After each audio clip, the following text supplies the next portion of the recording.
Everyone, it's Nicole, and I thought today that I would share with you a class sample. So this is my new class, Be Inspired. So in this class, we're discussing how I get inspired and where I get most of my inspiration. Sort of a little look inside my head about how and where I pull inspiration from. So here is a class sample, and the class is on sale till January 31st. Okay, so let's get started with getting inspired. Now, my first inspiration, and I think what fueled this class, is my daughter made this for me about 2 or 3 years ago for Christmas. And I've been wanting to do a page about it, and that's what inspired me to think of that page. Now, I don't know if I'll put Jones instead of family. She didn't put Jones because there was only one J in the Scrabble kit, but I know I'll have more J's than that. And so basically the page is just going to be all our names, and I don't know if I'm going to put family or if I'm just going to put the names. I'm just going to put one photo.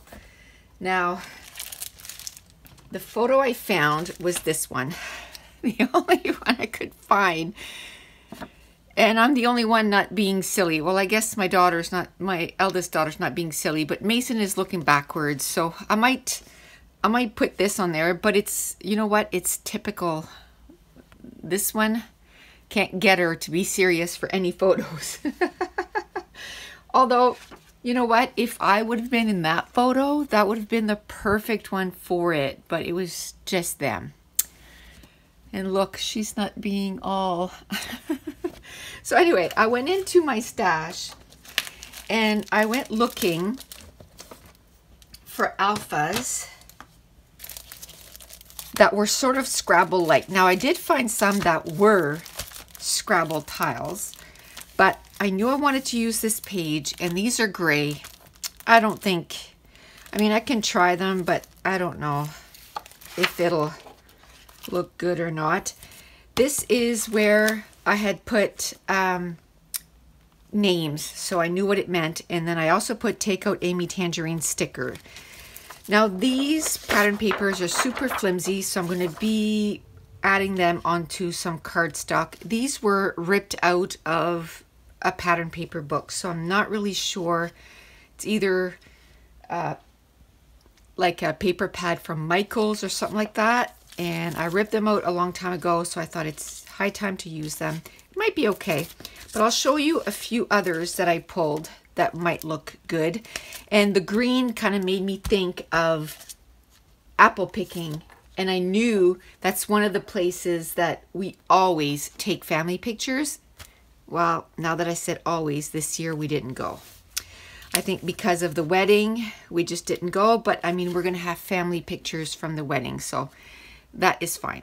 But it made me think of that. So wouldn't it be great for the beginning of an album? Just have your, you know, try to work it out on a sheet to see if all your names can fit all together. And what I liked was, so you have my husband and myself, and then you have my oldest daughter, my middle daughter, my youngest son, and then Mason. I thought it would have been cool if we could have put Mason on Jess. Like I could put M-A-S-O-N. I could do that.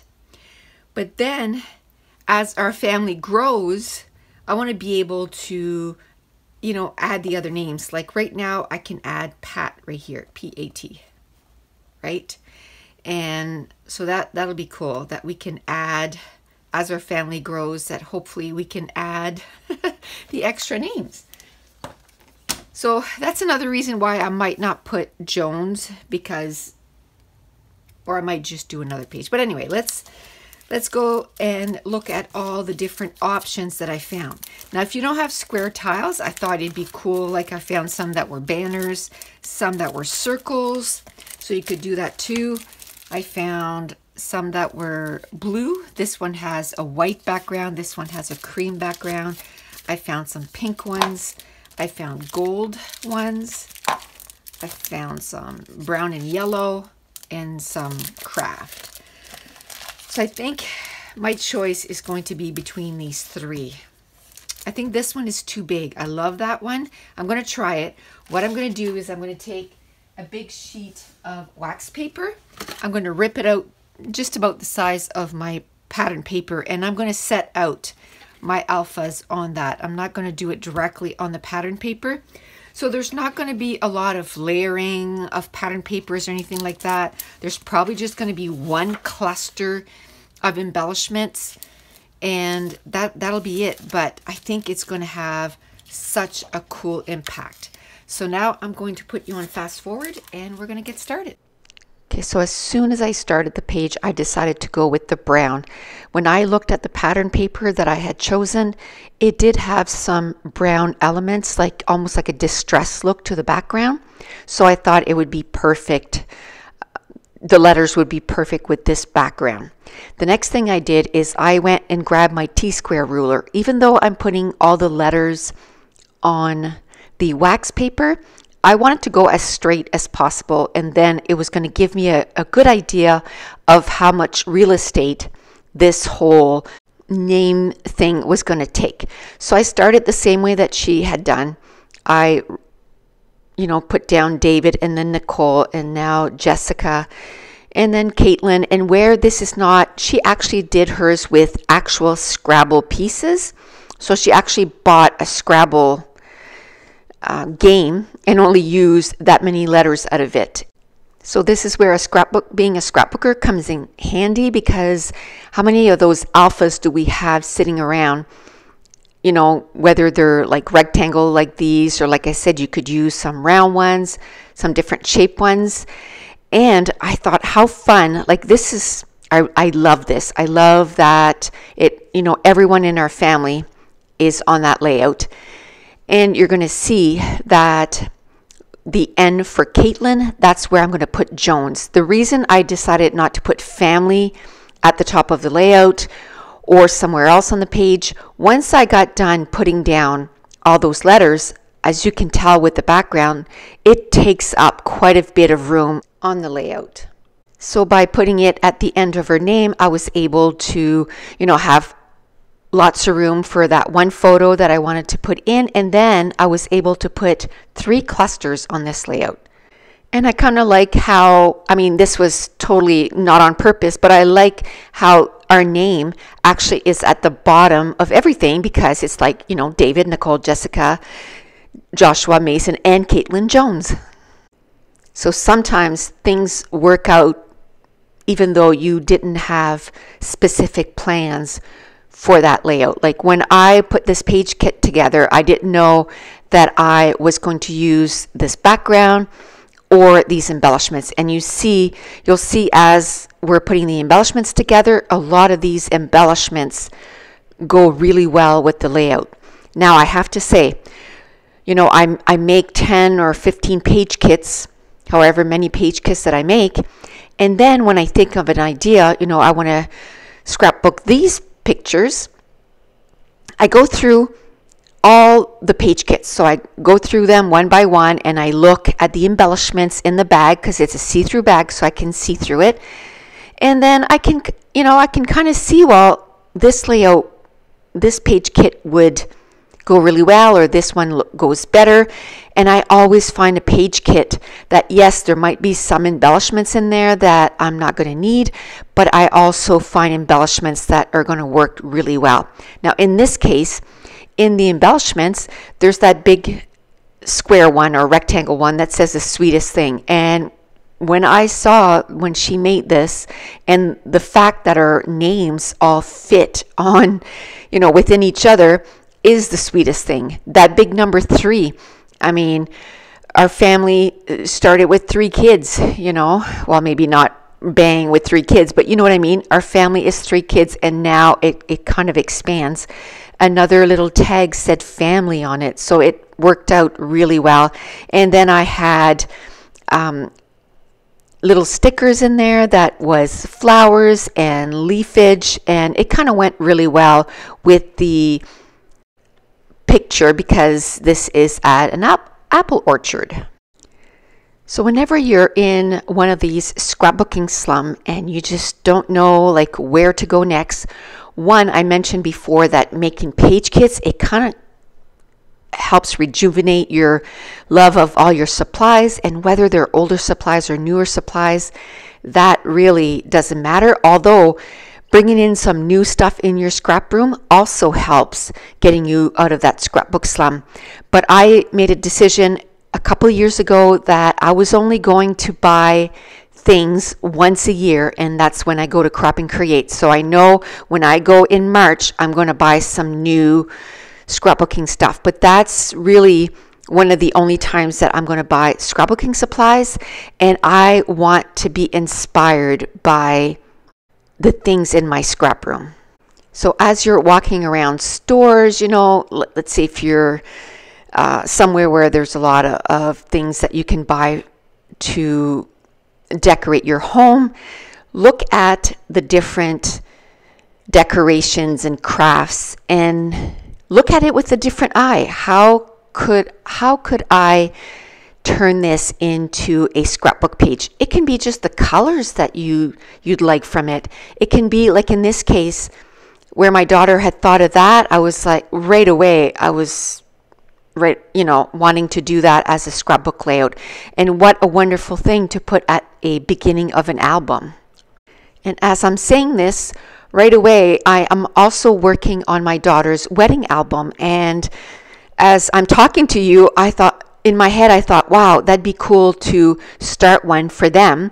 And, just do the Caitlin and Pat. And then for now, I can put their pets and put the name of their pets within the scrapbook puzzle. So it doesn't have to be just names of kids. It can be like that, the names of your pets. And another thing that I thought would be fun is, if you went on a vacation and you could do words that are related to vacation. So you could do like explore, or, you could put the name of the place where you went. So for example, in a couple of weeks, I'm going on a cruise. So I could start with cruise, and then I could start with all different words that I could put in related to the cruise or places that we're going to visit. Okay, now let's talk a little bit about what I did for this layout. When I took a closer look to that pattern paper background, I saw that there was a lot of brown, and that's why I decided to go with the brown and cream Scrabble. And also, I also decided that I was going to mat the whole thing on brown cardstock. So I went and grabbed some brown cardstock and matted the photo in the center of the cardstock. That way I can get double duty for my cardstock. I can mat my photo, and I was able to mat my whole layout. Then I grabbed that pattern paper, and that pattern paper was that size. The only thing so it's a scrap. The only thing I did was straighten out the edges because it was a little crooked. The next thing I do is I divide my embellishments into piles. So I make a pile that I can use as my embellishment foundation. And what I mean by that is this is the embellishment that is totally at the back, and that's where I'm going to build my embellishment clusters. Then the second pile, I make it so that it's my embellishment finishers. So it's things that I can finish the embellishment. So it's things like little enamel shapes, enamel dots, little words. And usually I keep it to 2 piles. Once I have it in 2 piles, then I look at where I can make some embellishment clusters on my layout.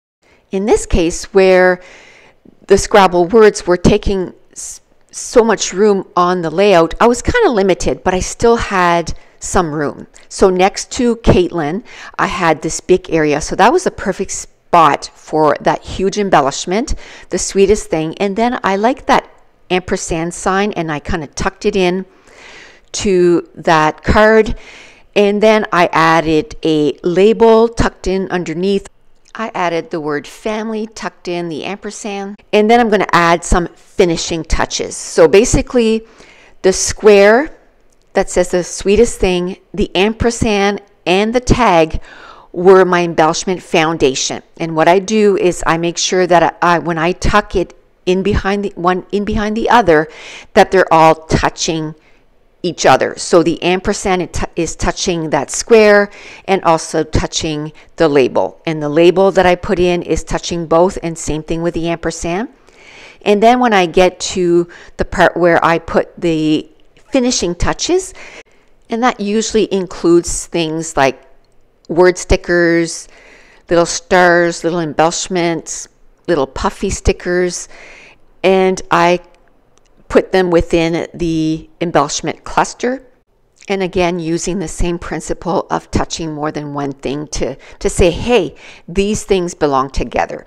Now, I only had one circle, a large circle, and it was kind of empty in the middle, so I cut it in two and I put it between the next two embellishment clusters. And I found that the ampersand, it had kind of that look of a circle, so that was sort of my third circle looking element. Then that tag that I cut the word out, family, I made sure to use it at least one other spot on the layout. And then I take the rest of the embellishment cluster or embellishments and divide them between the two embellishment clusters. Usually I try to stay within the embellishments that I put with this page kit, but sometimes you need a little bit more help. And if you remember on my little recipe card, I had put to go dig the Emmy Tangerine stickers because I didn't want to take them off the sticker sheet, because these stickers are a little different. They're transparent and they fold over really easy. They're not as sturdy as a regular sticker. So don't be afraid to put little notes within your page kits of things that you thought of when you put that page kit together.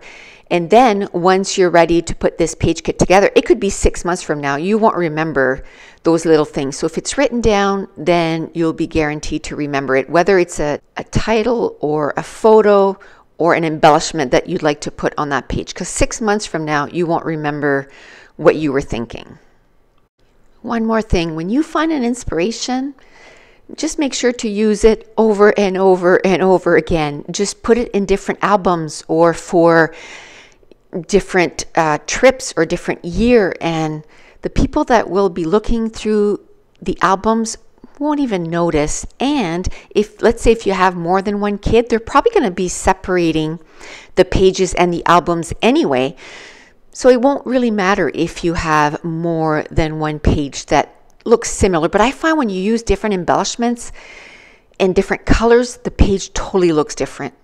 So here are some close-ups of the layout, and next we're going to be talking about getting inspired by books. So we'll see you there.